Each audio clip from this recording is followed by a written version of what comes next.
Kung matetreten sila sa pagtakbo ng mga Duterte, matreten sila. Bakit? Matitino yung Duterte. Ako po'y nangangarap na ang Duterte mabalik. Pansinin nyo, noong panahon niya na nakaupo, mga politiko'y takot na gumawa ng mali. Pati pulis, pati sundalo, takot. Aba, biglang, anong nangyari? Ngayon ang mga kurakot mga nakaupo. Naran po kayo? Tayo may hindi pinanganak kahapon. Alam natin yan.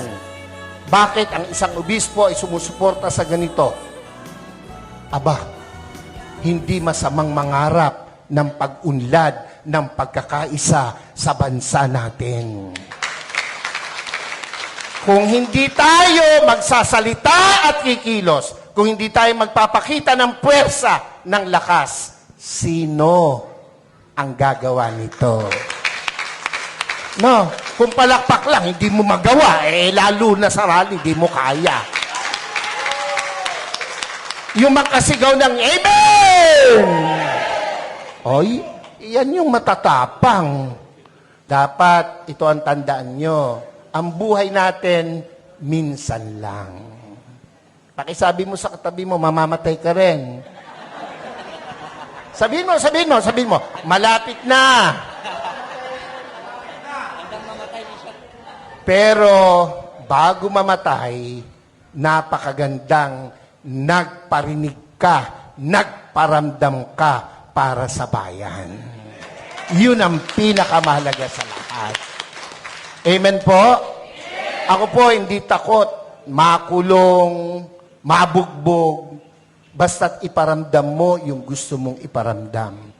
Mga Bulakenyos, mga kasama kong taga-Caloocan, Zambales, Pampanga, aba, hindi masama na suportahan natin itong rallying to. Yung iba na pe-pressure ng kung sino, natural lang yon.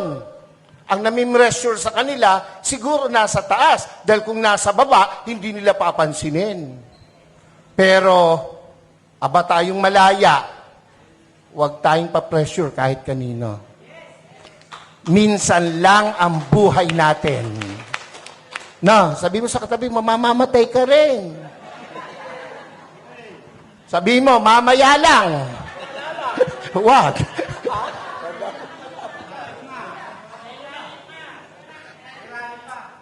Dapat iparinig natin, iparamdam natin ang ating saloobin. We are not against the government. Never. And never will.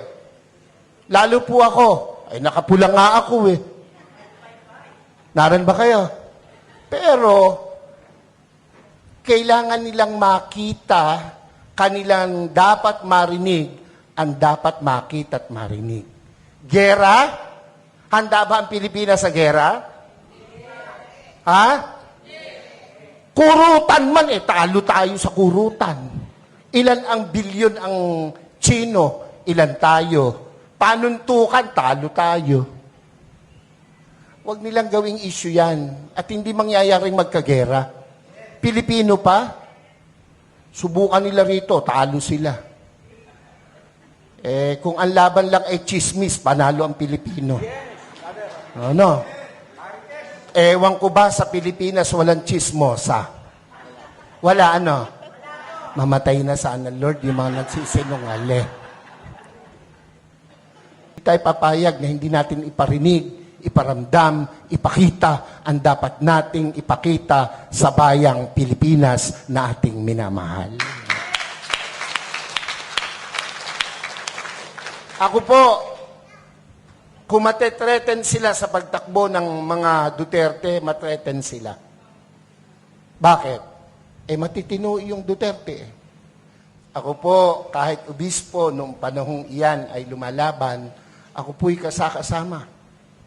Ako po'y nangitim. Ako'y inalukan na maupo sa kabinet. Hindi ko tinanggap. Ang gusto ko'y makita siyang namamahala. Kung anong ginawa niya sa Davao, gawin niya sa Pilipinas at ginawa niya sa Pilipinas.